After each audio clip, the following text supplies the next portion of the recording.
मैं जिससे चाह तेल खरीदूंगा। तुम होते कौन हो? तुम मेरे माई बाप हो क्या? कौन है सर वो गोरी चमड़ी वाला वहां बैठकर हमको बोलने वाला? और हमको मॉनिटर करेंगे आप? भारत को डायरेक्टली इनडायरेक्टली अगर हम रशिया का ऑयल लेंगे तो 25% लगा देगा। सर 2019 में ईरान का ऑयल मत लो, बोले आपने गलती की, आपने ईरान का ऑयल नहीं लिया। तो अमेरिका ने कहा कि इराक से लो कंपेरेबल रेट पे। हम क्यों कर रहे हैं? क्यों इतना गिर रहे हैं इस गोरी चमड़ी वाले के सामने? सर बांग्लादेश से यूएस ने कह दिया कि हमसे कॉटन खरीदो, zero tariff. Sir Bhiwandi, Malegaon, Banaras के पावरलूम का क्या होगा? 70% रॉ कॉटन हम देते हैं बांग्लादेश को। वजीर आजम इजराइल को जा रहे हैं, मैं उनसे ये मुतालबा करता हूं कि वो गाजा को जाए, 15 मिनट जाकर देखें, 60,000 फलस्तीनों खत्म कर दिया गया। और नेतन्याहू पर आईसीजे का अरेस्ट वारंट है, आईसीसी का, और आईसीजे में केस चल रहा है। सर मैं ज़ायनिज़्म मुर्दाबाद बोलता हूं, भारत जिंदाबाद। हाफिज सईद, मसूद अजहर, लखवी को घुस के लाइए भारत में, तभी इंसाफ होगा। सर पाकिस्तान के पास बहुत ज्यादा इवैक्स है और ऑपरेशन सिंदूर में हमने देखा कि कितनी तकलीफ हुई। और दूसरी बात, इनकम टैक्स के बेनिफिट मिलती थी हमारे फौज के सिपाहियों को जो विकलांग थे। आपने इनकम टैक्स बेनिफिट छीन लिया उन लोगों को। ये कैसा इंसाफ है आपका? बताइए। जो फौजी सर्विस में है, अरे प्राइम मिनिस्टर अगर एक ट्रेन की झंडी दिखाएंगे तो उससे बढ़ के पैसे खर्च होते हैं। आप विकसित भारत बनाना चाहते हैं, मैं तायद करता हूं, मगर क्या आप 14% आबादी को नहीं पढ़ाकर, उनको एलिनेट कर विकसित भारत बना पाएंगे? विकसित भारत उसी वक्त बनेगा सर जब मुसलमान समाजी, इक्तिसादी, तालीमी और माशी तौर पर ताकतवर होंगे। मगर अफसोस के साथ कहना पड़ा, सच्चाई है कि सरकार नहीं चाहती ये हो। सर मैं मुतालबा करता हूं कि मौलाना आजाद फेलोशिप को दोबारा शुरू किया जाए ताकि अक़लियती और मुस्लिम बच्चे हायर एजुकेशन मुकम्मल कर सके। आसाम में 30%, आसाम की सरकार गोली मारने का वीडियो कम बनाएगी तो शायद मुसलमान पढ़ ले तालीम में।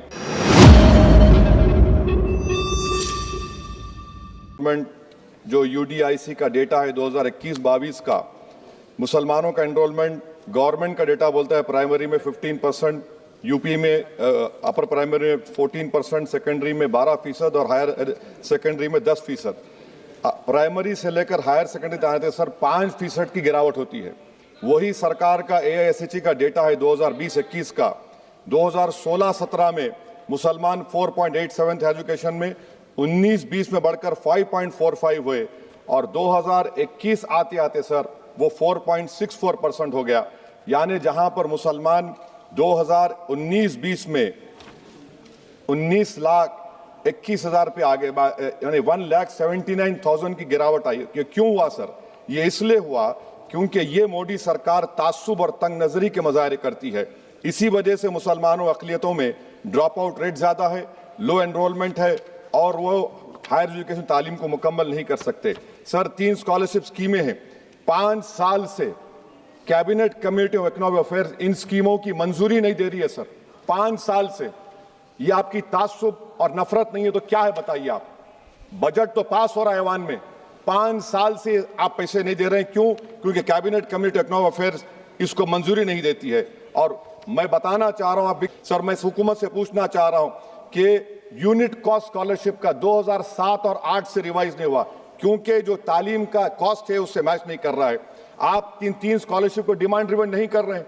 11 साल से आप 10 स्कॉलरशिप नहीं बढ़ाए, वही नंबर ला के रख दिए। मैं डिमांड ड्रिवन करने का मुतालबा करता हूं। सर प्री मैट्रिक स्कॉलरशिप को क्यों 9th और 10th से शुरू किया था?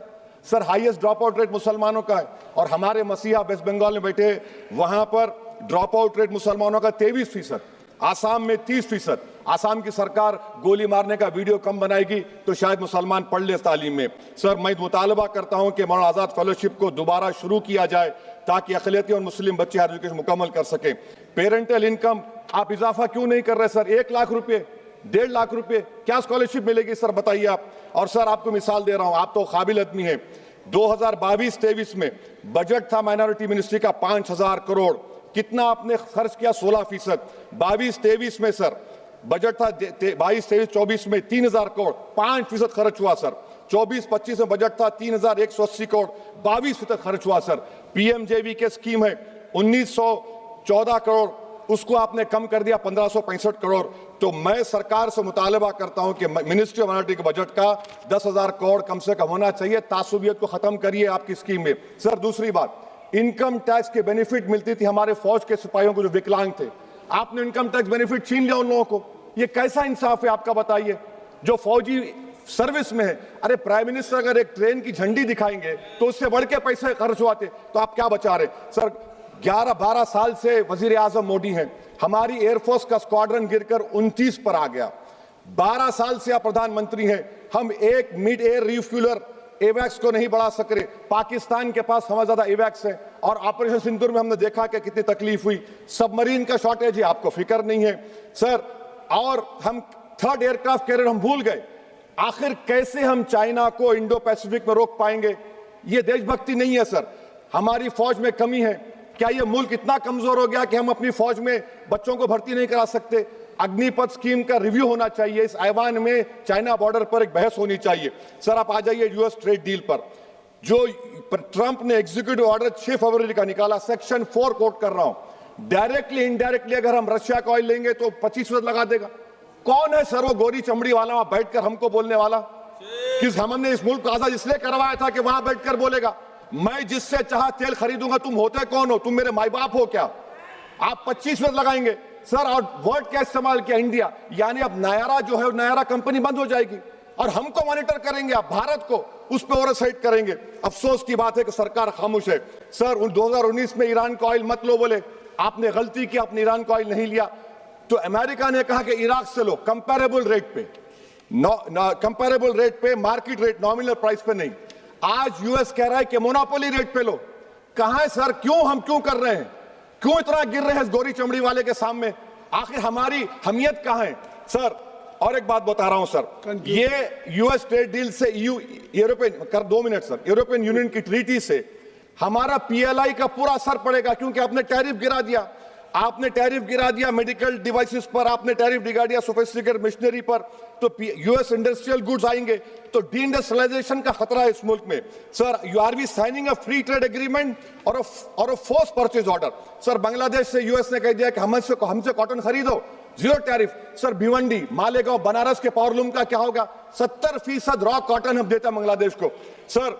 एमएचए का बजट 5.7 बढ़ गया, डिफेंस का 15.99। मैं सरकार से मुतालबा करता हूं कि वेनेजुएला में जो हुआ, आप एक ऑपरेशन इंसाफ करिए।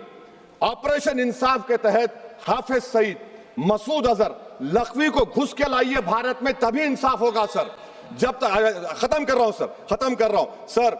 हम कुलभूषण यादव को भूल गए।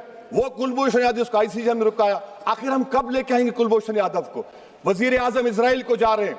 मैं उनसे ये मुतालबा करता हूं कि वो गाजा को जाएं, 15 मिनट जाकर देखें। 60,000 फलस्तीनियों खत्म कर दिया गया। और नेतन्याहू पर आईसीजे का अरेस्ट वारंट है, आईसीसी का, और आईसीजे में केस चल रहा है सर। तो मैं आपसे मुतालबा करता हूं कि वजीर आजम गाजा के बारे में देखें। मैं ज़ायनिज़्म मुर्दाबाद बोलता हूं, भारत जिंदाबाद।